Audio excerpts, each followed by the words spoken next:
as a Division I athlete, there's routines, there's training that you have to go through. Mhm. How much of that learning those systems has now applied to what you do?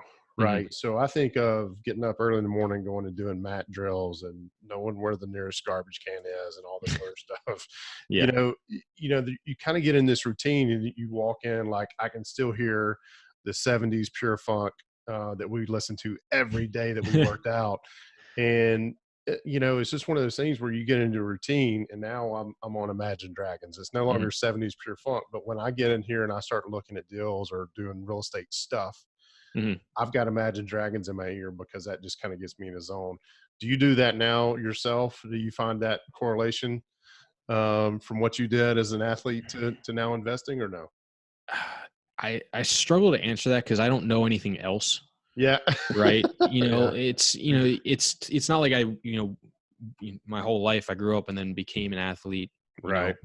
the day I went to college. Yeah. So it's, You even when, didn't? no, yeah, yeah, it wasn't that good. No, I mean, for years and years played sports and had routines and things like that. So how much does it translate over? It's, tough for me to say. I Yeah. think one of the things that I know for sure changed was, my junior year going into senior year, I was struggling to get playing time and starts that I thought I should be getting by that time. And right or wrong, probably more wrong, decided that summer, I was like, hey, like, this is your last shot. Like, you're most likely, if not, definitely not going pro or really playing seriously after.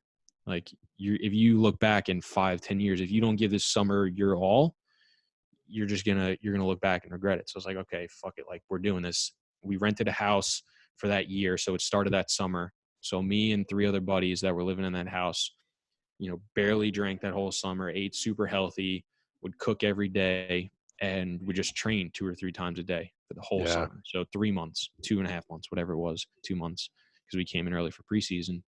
And I dropped like 10 pounds. I was already lean, but like dropped 10 pounds.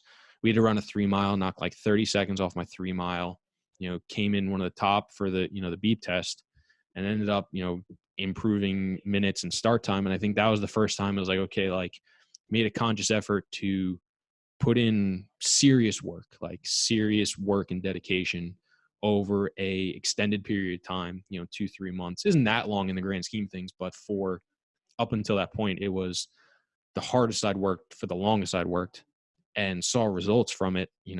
Wasn't anything life changing or altering, but I was like, huh, like, that's how that works. And I think Yeah. that's the biggest takeaway I've had from there, because it's, it was little by little, it was getting better, getting better, getting better.